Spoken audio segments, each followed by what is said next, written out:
The story begins in one of the most remote and inhospitable corners of the African continent.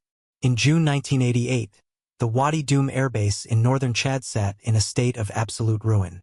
Months earlier, it had been a critical node in Libya's military presence during the Toyota War, an unconventional conflict where highly mobile Chadian forces, supported by French intelligence and air power, dismantled Libya's armored brigades with astonishing speed.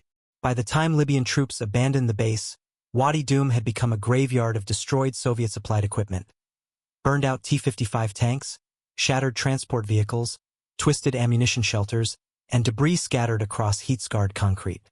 Yet among this devastation, one object remained inexplicably intact. Resting on the open tarmac, its rotors drooping in the desert heat, was a fully equipped Soviet Mi-24 Hind-D attack helicopter, a machine the USSR regarded as one of its most valuable battlefield assets. The Hind was not simply another helicopter. It represented decades of Soviet investment in composite armor, titanium cockpit protection, infrared suppressors, and a tightly guarded suite of avionics.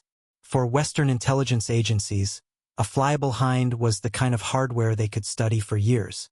For the Soviets, allowing one to fall into American hands was unthinkable.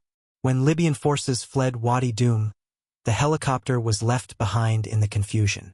The Soviet advisors stationed in Libya immediately grasped the danger. They understood that the Americans monitored the region with predictable satellite passes, and they also knew that the French, who had long opposed Libyan expansion into Chad, would share any interesting discoveries with Washington. Moscow's order was simple. The Hind must be destroyed before anyone could approach it. But carrying out that order proved more difficult than expected.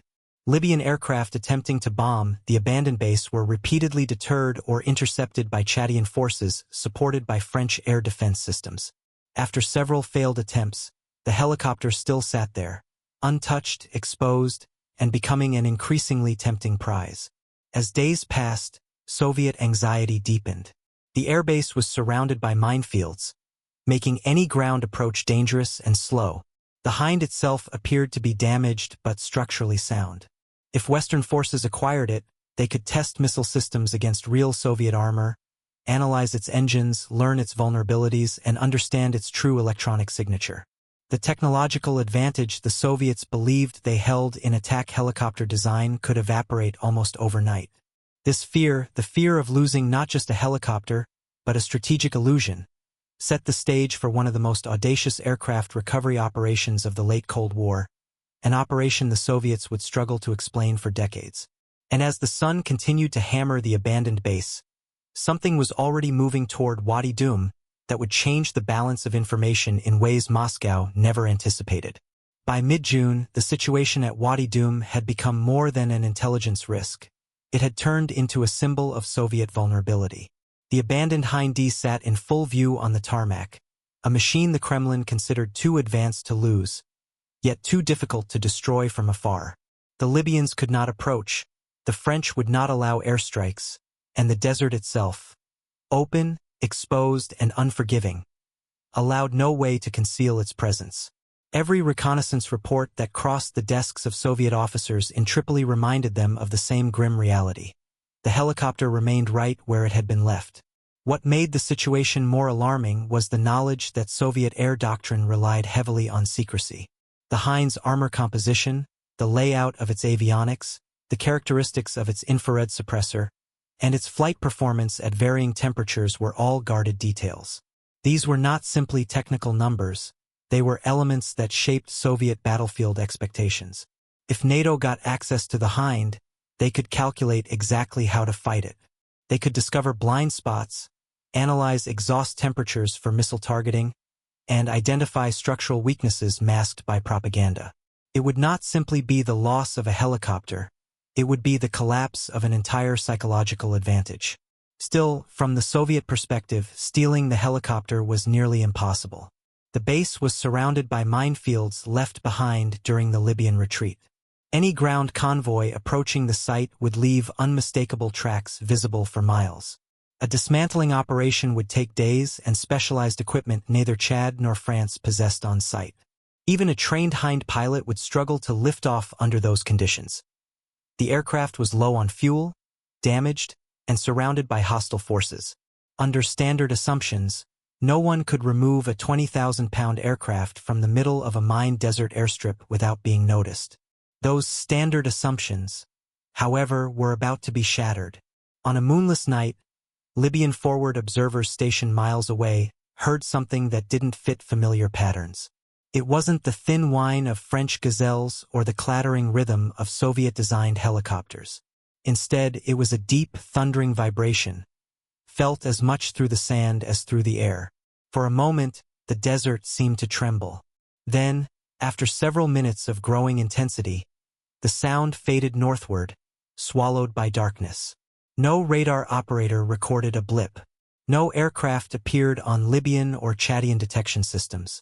And when dawn broke, reconnaissance photographs revealed a sight that defied the logic of Soviet intelligence doctrine. The Hind was gone. There were no scorch marks, no debris, no tracks, nothing but an empty rectangle of tarmac where a massive helicopter had rested just hours earlier. It was as if the desert itself had swallowed it whole. For the Soviet advisors in Tripoli, the disappearance triggered immediate disbelief. A Hind-D did not simply vanish. The aircraft's empty weight alone exceeded 8 tons. With fuel and standard combat fittings, it could approach 12. Moving such mass required equipment, personnel, and time, resources that no faction in the region possessed in secret. Yet, the reconnaissance imagery was unambiguous. The helicopter was no longer on the apron, and there was no sign of mechanical destruction. The absence of debris was more alarming than the absence of the helicopter itself, because it suggested something far more deliberate than random desert conditions. As the first reports reached Moscow, the reaction inside the Soviet air defense community bordered on panic. The stakes were enormous. If the Americans or the French had retrieved the helicopter, the Soviets faced a catastrophic security breach. It would allow NATO analysts to examine the Hind's titanium cockpit armor, inspect its engine heat signatures, and evaluate its maneuvering limits under real stress. They would finally gain first-hand data on the aircraft they had spent years fighting in Afghanistan. Data that could erase any tactical advantage the Soviets believed they held. But before the Kremlin could consider consequences, it needed an explanation. Investigators began by examining the possibility of a Libyan cover-up. Had a Libyan commander attempted to destroy the helicopter but removed the evidence to avoid Soviet anger? That theory collapsed within hours. The Libyans lacked both the equipment and the opportunity to move such a heavy airframe. Minefields still surrounded the runway margins, and any attempt to tow the Hind would have left deep, unmistakable tracks in the sand. The ground around the aircraft's former position showed no such disturbance. The Soviets then explored whether the Chadian military might have dismantled the helicopter piece by piece. But that too failed under scrutiny. Disassembling a Hind required trained technicians, heavy tools, and a controlled workspace. None of those were present at Wadi Doum. Moreover, the time required would have made the operation impossible to conceal. Every logical avenue hit the same wall. The helicopter had been removed without touching the ground. A separate reconnaissance team was ordered to physically approach the base, using Bedouin scouts familiar with the terrain. Their observations only deepened the mystery. The sand around the helicopter's former parking spot was swept smooth, as if blasted clean by an immense downward force.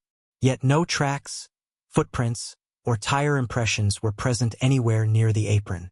Whatever had taken the Hind had hovered above it, generated a powerful downward wash, secured the airframe, and then left without ever setting a wheel on the ground. That finding pushed analysts toward a possibility few were willing to accept.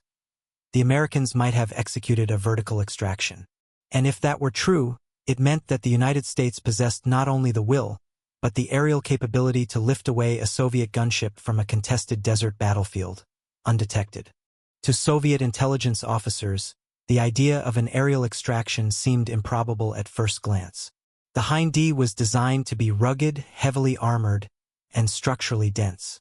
Even stripped of munitions, it presented a weight problem that would push most conventional transport aircraft, and nearly all helicopters, beyond safe operational limits, especially in the extreme temperatures of the Sahara. Air density at Wadi Doum's elevation and summer heat meant any lifting operation would face reduced rotor efficiency. In technical terms, the hot and high conditions were almost the worst scenario imaginable for extracting a heavy airframe. Yet the evidence on the ground pointed to a hovering platform powerful enough to generate a rotor wash that scoured the sand clean. In the days following the helicopter's disappearance, the Kremlin launched multiple parallel investigations. Military analysts, aviation engineers, and intelligence officers reviewed every plausible explanation. The French had a significant presence in Chad and possessed advanced logistical capabilities, but none of their aircraft at the time could lift a 20,000-pound helicopter vertically. The Chadians had neither the equipment nor expertise, and no Libyan assets remained close enough to carry out a covert recovery. That left one unsettling possibility. The United States had intervened directly. This prospect carried implications that went far beyond the fate of a single helicopter. If the Americans had deployed a heavy-lift rotorcraft to a hostile desert, conducted a night extraction, and retreated without being detected by Libyan or Chadian radar, it meant the Soviet Union had gravely underestimated U.S. mobility. Their assumptions about reaction times, logistical constraints, and regional surveillance networks would all need immediate reevaluation. Within Moscow's military aviation circles, quiet conversations began to focus on one specific machine, the Boeing MH-47, a variant of the Chinook operated by the U.S. Army's elite 160th Special Operations Aviation Regiment. Known as the Night Stalkers, this unit had repeatedly demonstrated capabilities far beyond conventional helicopter forces. Their pilots trained to fly at extremely low altitudes, in blackout conditions, using only night vision devices and precise instrumentation. The MH-47's tandem rotor design produced immense lifting power, and with the right modifications, it could theoretically extract a Hind airframe under extreme conditions. Although the Soviets did not possess direct confirmation, the puzzle pieces began aligning too cleanly to ignore.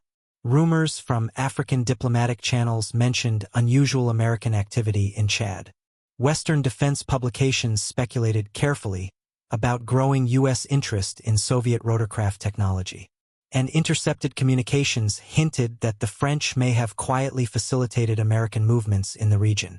To Soviet analysts, it was becoming clear that an operation of significant scale had occurred under their noses.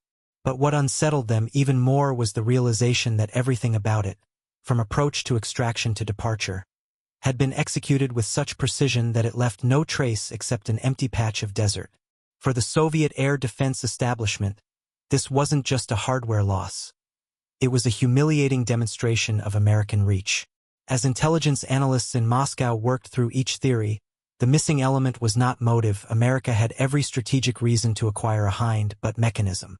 The idea of extracting an 8 to 12-ton helicopter from the middle of a mined, abandoned Libyan airbase seemed closer to a logistical paradox than a conventional military action.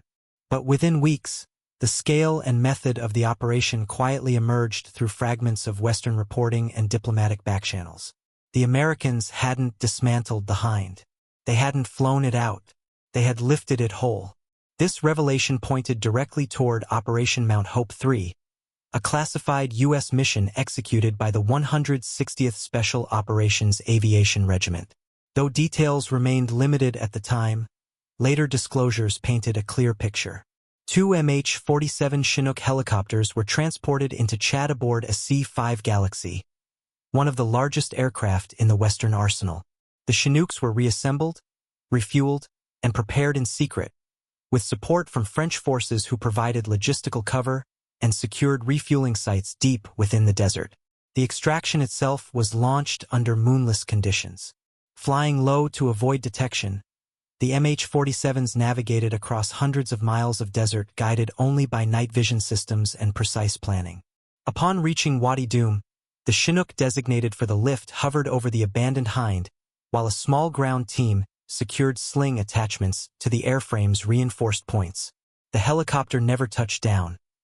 It simply lowered cables, engaged power, and lifted the Soviet gunship straight off the tarmac. This explained the smooth sand observed by the Soviet reconnaissance team. The Chinook's rotor wash had scrubbed the desert floor bare. The absence of tracks confirmed the Americans had conducted a purely aerial extraction. something the Soviets had dismissed as impossible under the extreme conditions. The return flight was even more grueling. Laden with the weight of a dangling hind, the MH-47 fought turbulence, violent crosswinds, and blowing sand. At one point, the aircraft encountered a desert storm so intense that visibility dropped to near zero, forcing the pilots to rely entirely on instruments to maintain stability. After an arduous flight, the Chinook delivered the Hind to N'Djamena Airport, where American ground crews immediately began processing the aircraft. Within hours, the captured Mi-24 was rolled into the cargo bay of a C-5 Galaxy and flown out of Africa. By the time Soviet officers in Tripoli received their morning reports, the helicopter was already en route to the United States for full evaluation. The consequences of that evaluation soon became evident. American engineers tore down the airframe, testing its metallurgy, armor composition, and avionics. They examined the infrared suppression system, learning its limitations. They identified the structural vulnerabilities hidden beneath its reputation for invincibility. In essence, one operation provided answers to questions NATO had held for a decade, answers that redefined how Western pilots engaged Soviet-designed helicopters in the years that followed. But for the Soviet Union, the humiliation ran deeper than the technical loss. The extraction demonstrated an uncomfortable truth. American Special Operations Forces could project power with a precision the Soviets had not anticipated. They could enter contested regions, execute complex missions, and depart without triggering alarms. In strategic terms, it signaled a widening capability gap, one grounded not in ideology or propaganda, but in skill, logistics, and operational daring. In the broader arc of the Cold War, the disappearance of the Hind from Wadi Doum became more than a mystery. It symbolized the vulnerabilities of a superpower accustomed to viewing itself through the lens of secrecy and control. And as the Americans continued flying and studying their captured prize, the Soviets were left to confront an empty stretch of desert, a silent testimony to a moment when their defenses, their assumptions, and their pride had all been outmaneuvered.